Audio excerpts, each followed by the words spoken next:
ஆசீர்வாதத்தாலும் மகா பெரிவ ஆசீர்வாதத்தாலும் நம்மளுடைய எல்லா பிரார்த்தைகளும் நிறைவேறும். அது மட்டுமின்றி அற்புதங்கள் நடக்கும்.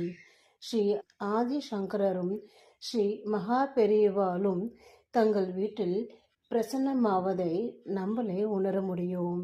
விதிதா கில சாஸ்திர சுதாஜலதே மகிதோபனிஷத் கதிதார்த்தநிதே ஹிருதயே கலையே விமலம் சரணம் பவசங்கர தேசிக மேசரணம்.